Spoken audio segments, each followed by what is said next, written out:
बिस्मिल्लाहिर्रहमानिर्रहीम। जी dear student, हम 9.1 कर रहे थे। कल हमने 5 क्वेश्चन कर लिए थे। क्वेश्चन नंबर 6 आज हमने करना है। तो देखें, क्वेश्चन नंबर 6 है, which of the following are axioms, how many of axioms are postulates. देखिए, हमने क्वेश्चन नंबर 1 में तो पढ़ा था। क्वेश्चन नंबर 1 हमने कल किया था, what is the difference between axiom and conjuncture. तो इसमें हमने एक्सियम को डिस्कस कर लिया था। आज हमारे लिए इसमें एक नई बात है कि पास्टुलेट क्या होते हैं। देखें, हम एक्सियम को भी दोबारा डिस्कस कर लेते हैं। तो एक्सियम देखें, हमने कल डिस्कस किया था कि एक्सियम क्या होते हैं, जिनको हम विदाउट ट्रू मांग लेते हैं, विदाउट प्रूफ के। ठीक है जी, एक्सियम को हम ट्रू मान लेते हैं without any proof. Axiom is drive from Greek word which mean true without any proof. ये हमने कल डिस्कस कर लिया था क्वेश्चन नंबर 1 में। देखिए, आज पास्टुलेट क्या होते हैं। Axioms related to geometry are called postulates. ऐसे एक्सियम जिसमें ज्योमेट्री आ जाए, ज्योमेट्री से रिलेटेड जितने भी होंगे वो हमारे पास्टुलेट कहेंगे। ज्योमेट्री मीन जिसमें हम लाइन का जिक्र करेंगे, जिसमें पॉइंट का जिक्र आ जाए, कोई ज्योमेट्रिकल फिगर आ जाए, जैसे ट्राइंगल है, रेक्टेंगल है, स्क्वेयर्स है। जैसे देखें, उसने एक यहाँ पे एक एग्जांपल दिया है, infinite number of lines can pass through a point. देखिए, ये एक पॉइंट है ओ। अब इसमें से इनफाइनाइट लाइंस पास कर रही हैं। तो इसमें देखिए, लाइंस का हो रहा है, डिस्कस हुई है, इसमें लाइन आ गया, इसमें पॉइंट आ गया है। तो दिस मीन इसमें ज्योमेट्री आ गई है। तो ऐसी तमाम स्टेटमेंट जिसमें ज्योमेट्री आ जाएगी ना, वो सारे क्या कहलाएंगे, पास्टुलेट कहलाएंगे। ठीक है जी। सो एक्सियम और पास्टुलेट जी। क्वेश्चन नंबर 6 है, सो आज जो हमने करना है, which of the followings are axioms, how many of the axioms are postulate. जी देखिए, हम क्या करेंगे कि हमने जस्ट बताना है कि इसमें एक्सियम्स कौन से हैं और पास्टुलेट कौन से हैं। जैसे फर्स्ट पार्ट है हमारे पास, if A equal to B then B equal to A. अब देखें, ये ऐसी बात है जो हम इसको ट्रू मान रहे हैं। अगर कोई नंबर ए है वो बी के इक्वल है, तो ऑब्वियसली बी ए के इक्वल हो जाएगा। जैसे टू टू के इक्वल है, एक लेफ़्ट साइड पे लिखा हुआ है और दूसरा राइट साइड पे लिखा हुआ है, आप उनकी जगह तब्दील कर दें, लेफ़्ट वाला राइट पे लिख दें, राइट वाला लेफ़्ट पे लिख दें, वो नंबर्स तो सेम ही रहेंगे। तो इसमें कोई प्रूफ की ज़रूरत नहीं है। दो नंबर हैं, ए इक्वल है बी के, देन बी इक्वल है ए के, जस्ट साइड्स चेंज हुई हैं। तो सो हम इसको कहेंगे ये एक एक्सियम्स है। तो मैं एक्सियम्स के लिए ए लिख दिया करूँगा। ठीक है जी। और जो पास्टुलेट है उनके आगे पी लिखूँगा। सो ये एक एक्सियम है, इसको हम प्रूफ मान रहे हैं विदाउट, इसको प्रूफ करने की ज़रूरत नहीं है, ये हमने ट्रू मान लिया है। तो ये एक एक्सियम हो गया है। सेकंड पार्ट है, 2 + 2 मेक 4। अब देखें, इसको भी प्रूफ करने की ज़रूरत नहीं है, सिंपल सी बात है, 2 में 2 ऐड करें तो 4 ही आता है। सो ये भी एक हमारे पास क्या बन गया है, एक्सियम आ गया। इसके आगे भी हम ए लिख लेते हैं जी। जी इसी तरह थर्ड पार्ट है हमारे पास, 1 and only 1 line can pass through 2 point. अब देखें, इसमें किस चीज़ का जिक्र आ रहा है, लाइन का जिक्र आ रहा है। तो मैंने क्या बताया था आपको, जिसमें ज्योमेट्री आ जाएगी, लाइन आ जाएगी, कोई ट्राइंगल आ जाएगी, रेक्टेंगल आ जाएगी, वो हमारे पास क्या हो जाएंगे, पास्टुलेट हो जाएंगे। सो इसके आगे हम क्या लिख लेते हैं, पी। ये हमारा पास्टुलेट है ये। ठीक है। आगे क्वेश्चन नंबर 4 है, if two sides of a triangle are equal then opposite angle are also equal. अच्छा जी, इस पे ज़रा आप गौर करें। अब ये बेसिकली आपकी जो पुरानी बुक थी, जो पिछले प्रीवियस ईयर्स में आपके कॉलेज स्कूल में पढ़ाई जाती थी, वो स्टूडेंट अच्छे तरीके से उनको पता है कि थ्योरम्स हम पढ़ाते थे। ये एक थ्योरम है जिसको हम बाकायदा प्रूफ करते थे। उस थ्योरम के कुछ स्टेप्स होते थे कि गिवन क्या है, हमने रिक्वायर्ड हमें क्या है, उसमें कुछ स्टेटमेंट दी जाती थी, कुछ हम उसको ड्राइव करके एक फिगर ड्रा करते थे। वो सारा एक पूरा एक प्रोसीजर था जो हम अगले इससे नेक्स्ट क्वेश्चन नंबर 7 में डिस्कस भी करेंगे। वो एक पूरा एक प्रोसीजर था, उसको हम थ्योरम कहते थे। तो ये बेसिकली एक पूरा थ्योरम है, if two sides of a triangle are equal then opposite angle are also equal. So इसका एक पूरा प्रूफ है। सो ये ना ही एक्सियम है और ना ही पास्टुलेट है। तो हम इसके लिए क्या करेंगे, हम लिख लेंगे नाइदर, ठीक है जी, नाइदर एक्सियम नॉर पास्टुलेट। ये हमारे पास जी ना ही एक्सियम है और ना ही पास्टुलेट है, ठीक है। ये एक पूरा एक थ्योरम है जिसको हम प्रूव भी करेंगे, बल्कि अब आप तो आपकी बुक में थ्योरम नहीं है, तो पहले हम इसको प्रूव किया करते थे जी। स्टूडेंट हमारे पास आगे इसका पार्ट है, देखें जी 5 पार्ट है हमारे पास। इसमें वो कह रहा है कि product of two negative real number is always greater than zero. अब देखें ये भी एक बात ऐसी है कि जिसको ज़रूरत नहीं है प्रूफ करने की। ये सिंपल सी एक बात है कि अगर आपके पास दो नेगेटिव नंबर हों, अगर आप उनका प्रोडक्ट करेंगे तो वो क्या हो जाएगा, ग्रेटर देन ज़ीरो हो जाएगा। सिंपल इसकी मिसाल आप ले लें, आप एक -2 ले लें और -3 ले लें, तो -2 को -3 से मल्टीप्लाई करें तो माइनस माइनस प्लस हो जाएगा, 3 2 आर 6 हो जाएगा। सो दोनों नेगेटिव नंबर जब मल्टीप्लाई होंगे तो वो एक पॉजिटिव नंबर आ जाएगा। ये ऑब्वियस है, एक इसको प्रूफ की ज़रूरत नहीं है, तो ये भी हमारे पास एक एक्सियम बन जाएगा। आगे 6 पार्ट है जी हमारे पास, देखें all right angles are equal to one another.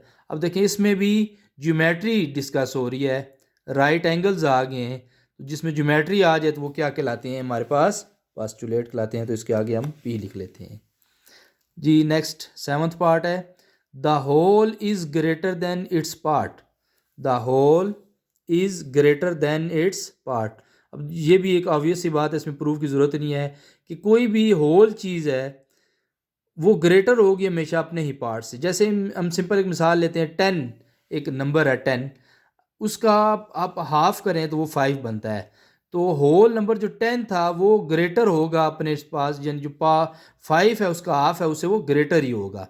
इसकी सिंपल आप मिसाल इस तरह भी ले सकते हैं, आपके पास एक पिज़्ज़ा है, आप उस पिज़्ज़े के 4 पार्ट कर लें, ठीक है, तो जिसका एक पार्ट होगा वो ऑब्वियसली लेस होगा, जो होल पार्ट है वो उससे ग्रेटर ही होगा।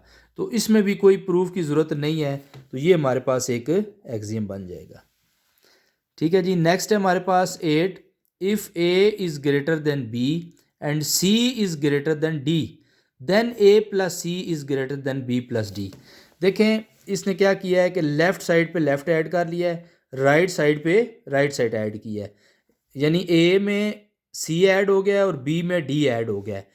तो आप देखें ए बी से ग्रेटर है, तो जब लेफ़्ट साइड ग्रेटर है, इधर सी ग्रेटर है, तो लेफ़्ट और लेफ़्ट ऐड होंगे, तो ऑब्वियसली ये साइड प्लस हो के भी ग्रेटर ही रहेगी राइट साइड से, तो ये भी एक एक्सियम ही बनेगा हमारे पास। इसमें भी कोई प्रूफ की ज़रूरत नहीं है, दोनों साइड जो हैं अगर ऐड होंगी ग्रेटर वाली तो वो ग्रेटर ही रहेंगी।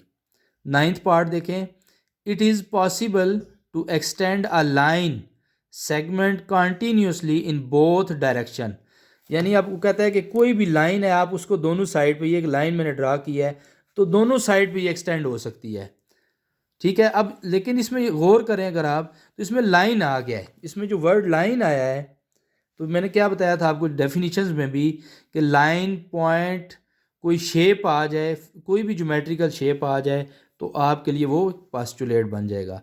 सो हमारे पास ये भी क्या बन गया है, पास्टुलेट हो गया है, ठीक है।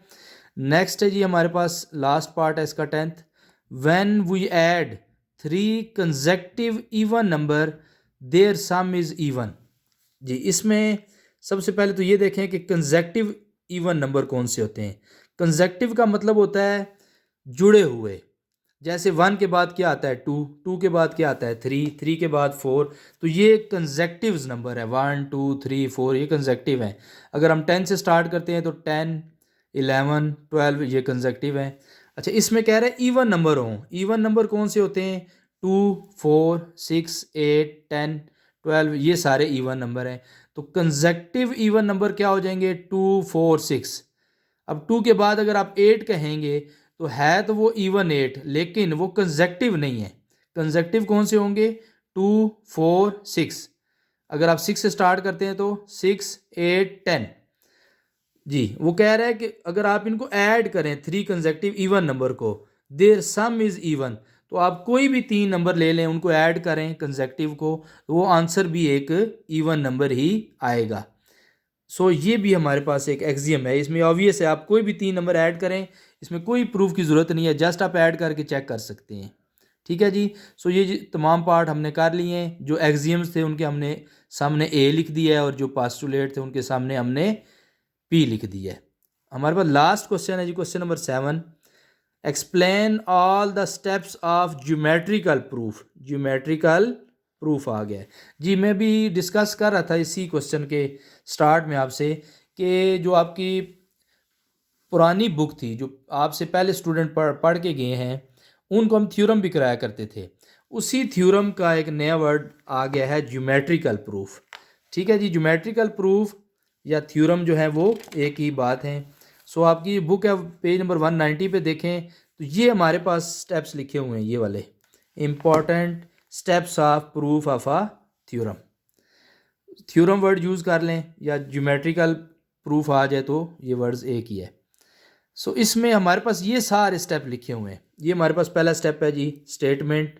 देन हमारे पास फिगर है, आगे फिर थर्ड पे हमारे पास गिवन और रिक्वायर्ड टू प्रूव आ जाएगा, फिर कंस्ट्रक्शन है, और देन लास्ट पे प्रूफ आता है। अच्छा, इसमें हम करते क्या थे, सबसे पहले कोई भी जब हम थ्योरम प्रूव करते थे, जैसे हमारे पास एक थ्योरम था, if two sides of a triangle are equal then opposite angle are also equal. So इसका हम प्रूफ देते थे बाकायदा। कैसे देते थे, सबसे पहले स्टेटमेंट लिख लेते थे। स्टेटमेंट क्या होती थी, if two sides of a triangle are equal then opposite angle are also equal.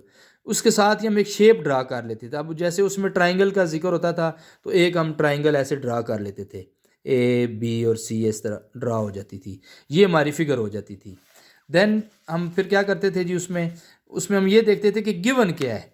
Third हमारा स्टेप आ जाता था गिवन जी। गिवन में हम क्या लिखते थे कि हमारे पास एक ट्राइंगल गिवन है, उस ट्राइंगल के नाम हम लिख लेते थे, ए बी सी, एक ट्राइंगल हमने ले लिया है, ये हमें गिवन है। फिर आगे जी फोर्थ स्टेप आ जाता था रिक्वायर्ड टू प्रूव, कि हमने प्रूव क्या करना है। तो देन हम देखते थे कि प्रूव उसमें हमने ये करना होता था कि अपोजिट एंगल जो है वो उसके इक्वल लेके आने थे। सो ये एक स्टेप हुआ करते थे उसको थ्योरम को प्रूव करने के, कि आपने स्टेटमेंट को पढ़ के उसमें लिखना होता था कि इस स्टेटमेंट में कौन सी फिगर बनानी है हमने, इसमें गिवन क्या है, और इसमें हमने प्रूफ क्या करना है। फिर हमारे पास आगे आता था जी कंस्ट्रक्शन। कंस्ट्रक्शन हम क्या करते थे, जो नई चीज़ हमने ड्रा करनी होती थी तो उसको हम डॉटेड लाइन से ड्रा करते थे। जब हम डॉटेड लाइन से ड्रा करते थे तो वो हमारी कंस्ट्रक्शन बन जाती थी। The necessary addition in the figure can be done to prove the theorem easily, this addition in the figure is called construction. और फिर इससे नेक्स्ट स्टेप होता था प्रूफ का। प्रूफ में हम क्या करते थे जी, जो स्टेप हम जब प्रूफ करते थे तो उसमें हम, it is the most important step, it consist of statement and fact along with their reasons. तो इसमें मेन जो दो चीज़ें होती थी हमारे पास, वो होती थी स्टेटमेंट, और हम उसके आगे रीज़न देते थे।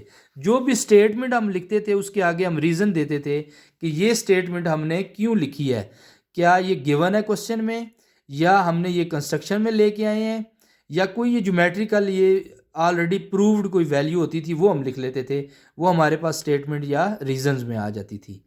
सो ये हमारे पास एक पूरे स्टेप्स होते थे एक प्रूफ करने के थ्योरम को, जिसमें पहला हमारे पास आ जाता था स्टेटमेंट, देन सेकंड पे होता था फिगर, फिर थर्ड पे हमारे पास क्या वैल्यू गिवन है, और फिर required to prove, construction and then proof. ये इस तरह हमारा ये क्वेश्चन नंबर 7 में आपने पेज नंबर 190 और 191 से 4 स्टेप लिख लेने हैं। जो क्वेश्चन नंबर आपका 7 है कि explain all the step of geometrical proof, तो ये आपका एक थियोरेटिकल टाइप क्वेश्चन बन जाएगा। सो आज हमारी ये 9.1 कंप्लीट हो गई है। इंशाल्लाह कल हम 9.2 स्टार्ट करेंगे। सो आपसे तमाम दोस्तों से रिक्वेस्ट है कि चैनल को सब्सक्राइब ज़रूर करें और दोस्तों के साथ शेयर करें। अल्लाह हाफिज़।